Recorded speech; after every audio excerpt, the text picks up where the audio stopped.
स्वामी जगाची माऊली, स्वामी कृपेची साहुली, ऐसी निरंतर माया मी कुठे न पाहिली.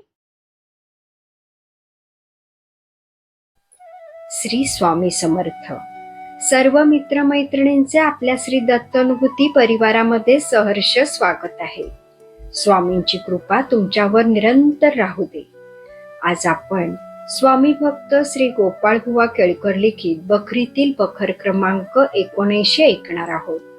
पण त्यापूर्वी तुम्हाला एक विनंती करते की आपल्या श्री दत्तानुभूती या चॅनलला सबस्क्राईब जरूर करा. शेअर, लाईक, कमेंट्स करायला विसरू नका. आणि तुमच्याकडेही दैवी अनुभव असतील तर ते आपल्या 9137411207 या नंबरवर व्हॉट्सअप करा. आपण ते हजारो भक्तांपर्यंत पोहोचूया, भक्तीचा प्रसार करूया आणि आनंद पसरूया. श्री स्वामी समर्थ. बखर क्रमांक 79. पुण्याचे काळबुवा. पुण्याला विष्णुबुवा म्हणून गृहस्थ होते. त्यांना काळबुवा म्हणूनही ओळखत असत. त्यांची अशी कथा आहे की एका ब्राह्मणाच्या मुलाच्या पायावर बुवांनी दगड मारला.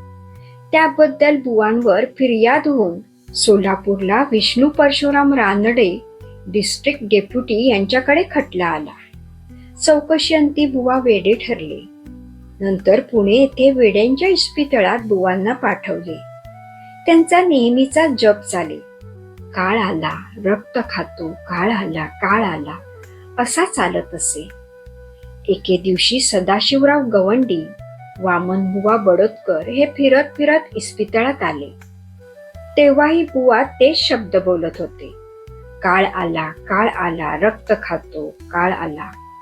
वामनबुवांनी विचारले, आपण सत्पुरुष दिसता आणि पिशाच्य वृत्ती धरण्याचे कारण काय व आपले गुरु कोण?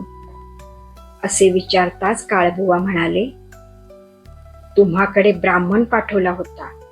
तुम्ही त्यांची थट्टा केली. त्या स्वामी महाराजांचे आम्ही सेवक आहोत म्हणून अशी वृत्ती धरली आहे. नंतर सदाशिवराव गवंडी यांनी मुख्य डॉक्टरांचा हुकूम घेऊन बुवांना शुक्रवार पेठेत आणून ठेवले. ते त्यांची सेवा करीत होते. हे काळबुवा पुण्याला प्रसिद्ध होते. वामनबुवा त्यांच्या दर्शनाला नेहमी जात असत.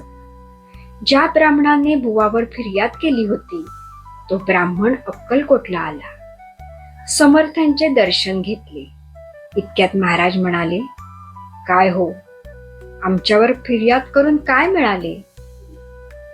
हे ऐकताच ब्राह्मणाला खून पटली व तो क्षमा मागू लागला. येथे बखर क्रमांक 79 समाप्त होते. श्री स्वामी समर्थ.